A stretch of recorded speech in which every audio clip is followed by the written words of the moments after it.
இது இன்றைய மன்னா, இன்றைய மந்தா, இது இன்றைய மந்தா, இன்றைய மந்தா தன்னா, அன்பாழ்வின் மன்னா.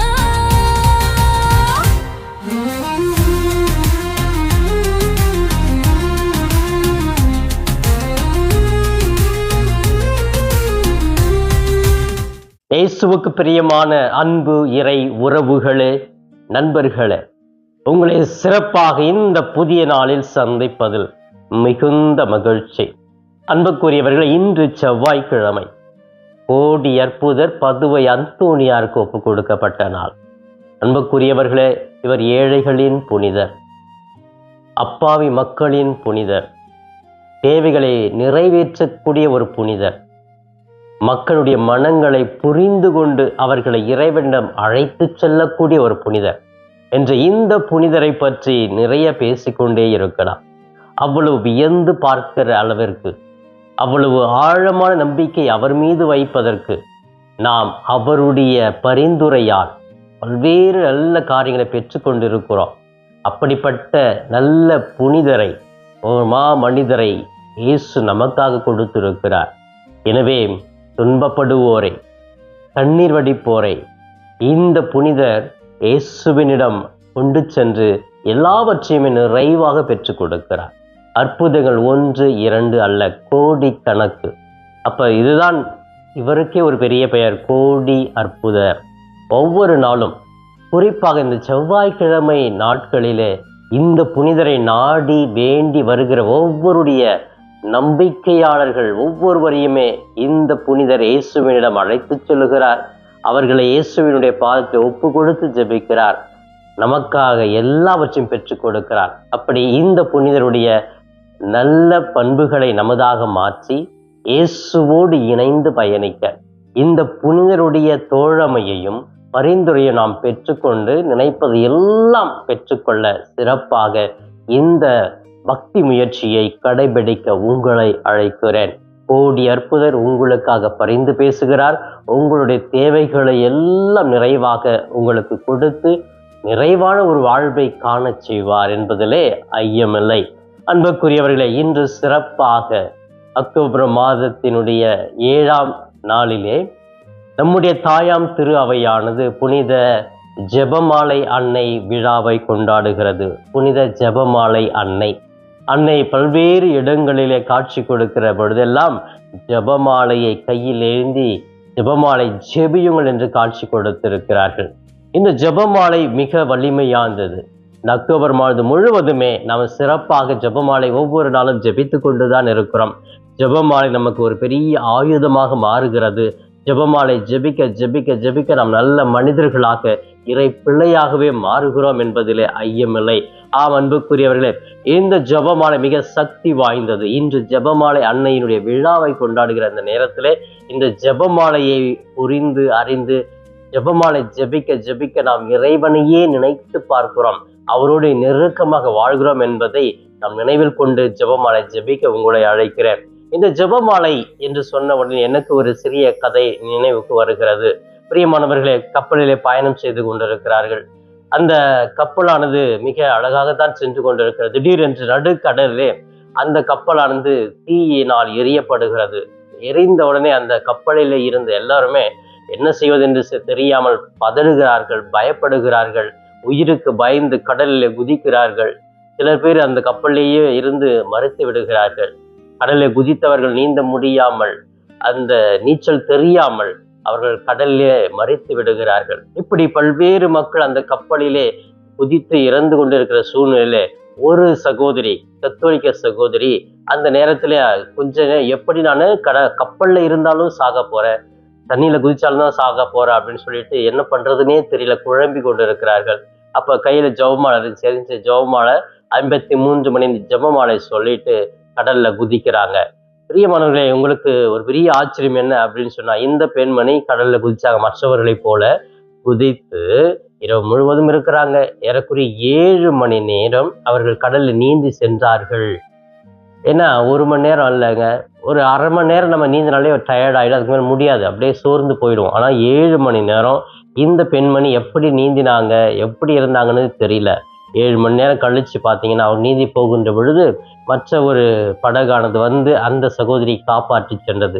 காப்பாற்றி வந்த உடனே அந்த சகோதரிட்ட கேட்குறாங்க, எப்படி இவ்வளோ நேரமா தண்ணிக்குள்ளே நீந்திட்டு இருந்தீங்க அப்படின்னு கேட்குறப்போ, எனக்கு எப்படின்னே தெரியல, என்னால் யோசித்து கூட பார்க்க முடியல, இவ்வளோ நேரம் நான் தண்ணியிலே நீந்தி இருக்கணும் 7 மணி நேரம் அப்படின்னு சொல்லி அவங்க யோசித்து சொல்றாங்க. இதுக்கெல்லாம் காரணம், இந்த சக்தி கொடுத்ததே இந்த ஜபமாலை தான். அந்த ஜபமாலை ஜெபிச்சுட்டு தான் தண்ணியில குதித்த அன்னை மரியாளுடைய பரிந்துரையும் கடவுளும் என்னை தாங்கினார்கள், எனக்கு பலனை கொடுத்தார்கள், சக்தியை கொடுத்தார்கள். இப்பொழுது கடவுளால் நான் காப்பாற்றப்பட்டிருக்கிறேன் என்று சொல்லி பெருமையாக சொன்னாராம். பிரியமானவர்களே, இந்த ஜபமாலைக்கு இவ்வளவு சக்தி ஆற்றல் உண்டு என்பது நம்ம ஒவ்வொருவருக்குமே தெரியும். ஜபமாலை ஜெபித்து நிறைய மக்கள் தங்களுடைய தேவைகளை எல்லாம் பெற்றிருக்கிறார்கள், நல்ல மனிதர்களாக வாழ்ந்திருக்கிறார்கள், இறை அனுபவத்தை அதிகமாக பெற்றிருக்கிறார்கள் என்று நாம் பெருமையாக சொல்லலாம். பிரியமானவர்களே, இப்படி ஜபமாலை என்பது நம்முடைய வாழ்க்கைக்கு தேவையான ஒரு உயர்ந்த ஒரு பொருளாக இருக்கிறது. ஜபமாலை ஏந்துகிற கரங்கள் எல்லாம் ஆசீர்வதிக்கப்படுகிறது, ஜபமாலை ஜெபிக்கிற ஒவ்வொரு கரங்களும் ஆசீர்வதிக்கப்படுகிறது என்று நாம் இந்த விழாவின் மூலமாக கற்றுக்கொள்ளுகிறோம். எனவே ஜபமாலை ஜெபிப்போம், ஜப வீரர்களாகவே வாழ்ந்து இறைவனை நிறைவாக அனுபவிக்க முயற்சி எடுப்போம். அன்புக்குரியவர்களே, இந்த விழாவிலே தன்னுடைய தாயாம் திரு அவையானது என்ன நற்செய்தி கொடுத்திருக்கிறது என்றால், லூகாஸ் நற்செய்தி பிரிவு 1 இறை வார்த்தைகள் 26 - 38 முடிய பகுதிகள் கொடுத்திருக்கிறது. இந்த பகுதியிலே கடவுள் தன்னுடைய தூதரை கபிரியேல் தூதரை அனுப்புகிறார். மரியாள் இடத்தில் கபிரியேல் தூதரை தோன்றி அருள் நிறைந்த மரியே வாழ்க என்று ஒரு வாழ்த்தை சொல்லி ஒரு சூழ்நிலை ஏற்படுத்துகிறார்கள். உன்னுடைய வயிற்றில் ஒரு மகன் பிறக்க போகிறார். எப்படி நானே திருமணமாகಲಿ, எனக்கு எப்படி, இதெல்லாம் கடவுளால் முடியும், அவருக்கு இம்மானுவே என்று பெயரிடுவேர். இந்த ஒரு காட்சி வானதூதர் மரியாளை சந்தித்த அந்த ஒரு காட்சியை தான் இந்த விழாவின் மூலமாக நமக்கு திரு அவையானது தியானிக்க கொடுத்திருக்கிறது. இந்த பகுதியை நான் படித்து தியானித்ததிலே இந்த பகுதியினுடைய மைய கருத்தாக நான் தியானித்தது, அன்னை மரியாள் தன்னுடைய நம்பிக்கையினாலும் கீழ்ப்படிதனாலும் இறைவனுடைய அருளை நிறைவாக பெற்றவர்கள். பிரியமானவர்களே, கடவுள் பாருங்க, இந்த அன்னை மரியாள்கிட்ட எதிர்பார்த்தது என்ன? 1, கடவுளை நம்ப வேண்டும், 2வது கீழ்ப்படிதலோடு இருக்கணும். கடவுள் சொல்லிட்டாரு, உம்முடைய சித்தத்தின்படி நடக்கட்டும் அப்படின்னு சொன்னாங்க. அந்த என்கிற வார்த்தை தான் கீழ்ப்படிதல். இவ்வளோ ஒரு பெரிய ஒரு மாற்றம் அவர் வாழ்க்கைக்குள்ள வருது அப்படின்னு சொன்னா, எதிர்பார்க்காத ஒன்று நடக்குது அப்படின்னு சொன்னா, அது எதுவுமே திங்க் பண்ணாம யோசிக்காம நான் செய்கிறேன் என்று சொன்னாங்க இல்லையா, அதுதான் கீழ்ப்படுதல். அப்ப கடவுளை நம்புறாங்க, கடவுள் கொடுக்கிறார் அப்படின்னு சொன்னா அது அவருடைய திட்டமா இருக்கணும்னு நம்புறாங்க. இந்த நம்பிக்கை அவர்களுக்கு கீழ்ப்படிதல் கொடுக்கிறது, கீழ்ப்படிதல் அவர்களுக்கு பெரிய ஆசிரியை கொடுக்கிறது. இன்று கடவுளின் தாயாகவே மாறி இருக்கிறார்கள். பாருங்க, அந்த அளவுக்கு கடவுள் இந்த அன்னை மரியாளை உயர்த்தி இருக்கிறார். பிரியமானவர்களே, நம்முடைய வாழ்க்கையில இந்த இரண்டும் இருக்கிறதா பாருங்க. கடவுளை முழுமையாக நான் நம்புகிறேனா, எல்லா சூழ்நிலையிலுமே நம்புகிறேனா? 2வது, அந்த நம்பிக்கை எனக்கு கீழ்ப்படிதல கொடுக்கிறதா? கொஞ்சம் நம்பிக்கை கடவுளின் கருளை கொடுத்துட்டார் அப்படின்னு சொன்னாலே கீழ்ப்படிதல் இருக்காது. மற்றவங்க சொல்றதை நம்ம கேட்க மாட்டோம். நீ என்ன சொல்றது, நான் என்ன கேட்கறது, நான் என்னுடைய வழி தனி வழி அப்படிங்கிற ஒரு பண்பு எல்லாருக்குமே வந்துருது இல்லை பாருங்க. அப்ப இந்த 2 இருந்தாதான் கடவுளுடைய அருள் நமக்கு நிறைவாக கிடைக்கும் என்று இந்த விழாவும் சரி, இந்த நற்செய்தியினுடைய மைய கருத்து நமக்கு அழைப்பு விடுக்கிறது. அன்புக்குரியவர்களே, இந்த நற்செய்தியிலிருந்து நான் மீண்டுமாக 2 முக்கியமான கருத்துக்களையும் நடைமுறையில் வாழ்க்கையில் கடைபிடிக்க வேண்டிய பண்புகளையும் கூட தியானித்தேன். அது முதலாவதாக, அன்னை மரியாளுக்கு இருந்த ஒரு நல்ல பண்பு, கடவுளின் அடியேன் என்ற மனப்பாங்கு இருக்க வேண்டும். அன்புக்குரியவர்களே, நான் கடவுளுக்கு அடிமை. நம்ம மனிதர்களுக்கு சில நேரங்கள் அடிமையா இருக்கிறோம். எதுக்காக? ஏதாவது ஒரு ஆதாயம் கிடைக்காதா, ஒரு பதவி கிடைக்காதா அப்படிங்கிறதுக்காக அவங்களுக்கு அப்படி ஒரு அடிமை மாதிரி அவங்க பாதத்தை தொட்டு வேலை செஞ்சுட்டு இருப்போம், சோப்பு போடுவோம், அவங்கள பற்றி இல்லாத பொருளாக சொல்லி பெருமையாக பேசிட்டு இருப்போம். ஏன்னா நமக்கு ஏதாவது ஒரு ஆதாயம் கிடைக்குமே, அந்த அடிமையாக வாழ்கிறோம் இல்லையா.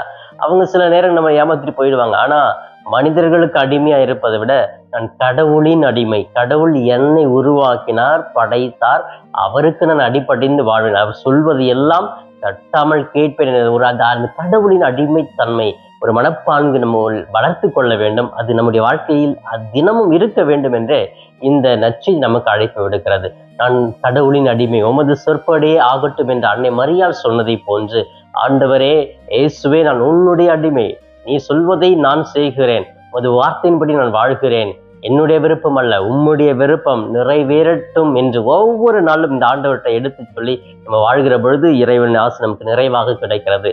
இரண்டாவதாக, தூய ஆவியானவருடைய செயல் மிக பெரியது என்பதை புரிந்து கொள்ள வேண்டும். கபிரியேல் தூதர் கன்னி மரியாள்கிட்ட தோன்றி சொன்ன அந்த வார்த்தை, அப்ப அந்த ஆவியானுடைய செயல்பாடு மிக பெரியது.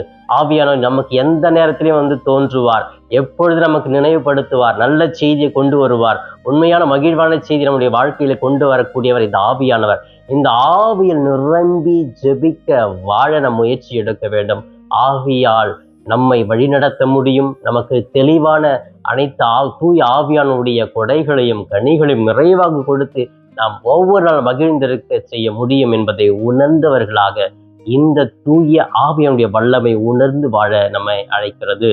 இறுதியாக இந்த நற்செய்தியின் மூலமாக, இந்த விழாவின் மூலமாக நாம் நம்முடைய நடைமுறை வாழ்க்கையை என்ன செய்ய வேண்டும் என்றால், எல்லா சூழ்நிலையிலுமே நம்பிக்கையோடு வாழ முயற்சி எடுப்போம். அப்பொழுது கடவுளுடைய ஆசை நிறைவாக கிடைக்கிறது. எந்த சூழ்நிலை, எப்படிப்பட்ட சூழ்நிலை நமக்கு தெரியாது. அன்னை மரியாள் திருமணமாகல, திருமண வாழ்க்கைக்காக தன்னை முழுமையாக தயாரித்து கொண்டிருக்கிறார்கள். அந்த நேரத்துல ஒரு சூழ்நிலை வருது பாருங்க. உனக்கு கல்யாணம் ஆகாமலே உனக்கு வயிற்றுல ஒரு குழந்தை வருதுன்னா, இந்த சூழ்நிலை ஒரு பெரிய இக்கட்டான ஒரு சூழ்நிலை. எவ்வளவு அவமானங்கள், அசிங்கங்களை எல்லாம் அந்த சமூகத்தில் பார்க்க வேண்டி இருக்குது அப்படின்னு சொல்லிட்டு அந்த சூழ்நிலையில கூட நம்பிக்கையோடு இருக்கிறாங்க பாருங்க. அப்ப நம்முடைய வாழ்க்கையில எப்படிப்பட்ட சூழ்நிலைகள் வந்தாலும், இது ஐயோ என்னால செய்ய முடியாது, எனக்கு பெரிய அவமானமா இருக்கும், கேவலமா இருக்கும் அப்படின்னு நம்ம நினைச்சா கூட இல்லை, அந்த சூழ்நிலையில் நான் நம்பிக்கையோடு இயேசுவை அணுகுகிறேன், ஏற்றுக்கொள்ளுகிறேன் என்று வாழ்கிற பொழுது இறைவன் ஆசீர் நமக்கு நிறைவாக உண்டு. வரலாற்றிலும் இறை பிரசன்னத்திலும் நல்ல மனிதர்களாக நம்ம பெயர் பெறுகிறோம் என்பதை புரிந்து கொண்டு வாழ வேண்டும். அன்புக்குரியவர்களே, இந்த ஜெபமாலை அன்னை விழாவும் சரி, இந்த நற்செய்தியும் சரி, நமக்கு கொடுக்கிற இந்த நல்ல பண்புகளை எல்லாம் உள்வாங்கிக் கொண்டு ஜெபமாலை ஜெபித்து ஜெபமாலை ஜெபிக்கும் வீரர்களாக வாழ நாம் ஒவ்வொரு நாளும் நம்மையே தகுதிப்படுத்த முயற்சி எடுப்போம். இப்பொழுது கண்களை மூடி ஜெபிக்கலாமா? எங்களை நேசிக்கும் எங்கள் தாயும் தந்தையுமான இறைவா, நம்மை போற்றுகிறோம், வாழ்த்துகிறோம், ஆராதிக்கிறோம், நன்றி கூறுகிறோம். அன்பு தெய்வமே, நீர் மிக பெரியவர், நீர் வல்லமை வாய்ந்தவர், சக்தி வாய்ந்தவர். உம்முடைய சக்தி இந்த உலகத்தில் இருக்கும் அனைத்து சக்திகளை விட, எல்லா சக்திகளிலும் பெரிய சக்தி என்பதை நாங்கள் உணர்கிறோம். எங்களை ஆசீர்வதியும், எங்களுக்கு நல்ல உடல் ஆரோக்கியத்தை கொடும், சோர்வுகள், உடல் வியாதிகள், மன வியாதிகளை நீக்கிவிடும். எல்லா சூழ்நிலையிலும் சண்டை, சச்சரவுகள், போட்டி, பொறாமை என்று நாங்கள் சந்திக்கிற பொழுதெல்லாம் எங்களுக்கு மனதிலே அமைதியும் ஆற்றலையும் கொடுத்து வழி நடத்துவீராக. குடும்பத்தில் கணவன் மனைவியை ஆசீர்வதியும், அவர்களுக்குள் ஒற்றுமை கொடும், புரிதலை கொடும், சண்டை சச்சரவுகள் இல்லாமல் நிம்மதியோடு வாழ பெற்றோருக்கும் பிள்ளைகளுக்கும் நல்ல மனப்பான்மையை கொடுத்தடும், நல்ல குடும்ப உணர்வுகளை கொடுத்து அவர்களை வழிநடத்தும். பிள்ளைகளுக்கு தீய பழக்கங்கள், தீய நாட்டங்களுக்கு ஈடுபாடு கொடுக்காம நல்லதை செய்து நல்ல பிள்ளைகளாக வாழ நல்ல வேலை வாய்ப்பையும் நல்ல எதிர்காலத்தையும் நல்ல திருமண வரணையும் இவர்களுக்கு கொடுக்க நான் ஜெபிக்கிறேன். குழந்தை பாக்கியம் இல்லாத பிள்ளைகள் குழந்தை பாக்கியத்தை கொடும். வேலை செய்கிற இடங்களே சண்டை சச்சரவு, போட்டி, பொறாமைகள் இருக்கிற இடத்துல நிம்மதியை கொடுத்து ஒருவர் புரிந்து கொண்டு விட்டு கொடுத்து வாழ நல்ல சூழ்நிலை ஏற்படுத்துகிறாக. அன்பு தெய்வமே, இதோ சிறப்பாக உம்முடைய தாயினுடைய ஜெபமாலை அன்னை விழாவை கொண்டாடுகிறோம். நாங்கள் ஒவ்வொரு நாளும் இந்த அக்டோபர் மாதத்திலே ஜெபமாலை ஜெபித்து கொண்டுதான் இருக்கிறோம். அந்த ஜெபமாலை ஜெபித்து ஜெப வீரர்களாக அனைத்தையுமே பெற்று நாங்கள் அன்னை மரியாளை போன்று நம்பிக்கையிலும் கீழ்ப்படிதலும் வாழ எங்களுக்கு ஆற்றல் கொடுப்பீராக. இவையெல்லாம் எங்கள் ஆண்டவரும் மீட்பெருமான இயேசுவின் இணையற்ற நாமத்தில் ஜெபிக்கிறேன், என் ஜீவனுள்ள நல்ல பிதாவே. ஆமேன், ஆமேன். பிரியமானவர்களே, இந்த நாள் இனிய நாளாக, இறை அருளை நிறைவாக பெற்று மகிழும் நாளாக இருக்க நான் வாழ்த்துகிறேன். உங்கள் ஒவ்வொருவருக்காக சிறப்பாக ஜெபிக்கிறேன். இயேசுவுக்கே புகழ், மரியே வாழ்க.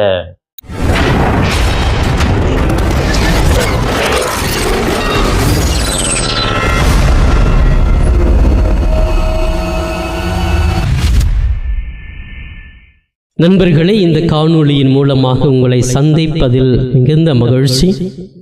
இந்த காணொளியை முழுமையாக பார்த்த உங்களை வாழ்த்துகிறேன். தொடர்ந்து ஃபாதர் தாஸ் கேப் யூடியூப் சேனலை பாருங்கள், ஜெபியுங்கள், இறைவன் மீது இருக்கிற நம்பிக்கையை ஆழப்படுத்துங்கள். உங்களுக்காக தொடர்ந்து ஜெபிக்கிறேன். இறை ஆசீர் என்றும் உங்களோடு இருக்கட்டும். இறைவனுடைய அமைதி உங்கள் உள்ளத்திலே குடிகொள்ளட்டும். உங்களுடைய குடும்பம் சமாதானத்தோடு வாழட்டும். நீங்கள் எடுக்கிற ஒவ்வொரு முயற்சிகளும் ஆசீர்வதிக்கப்பட நான் தொடர்ந்து ஜெபிக்கிறேன்.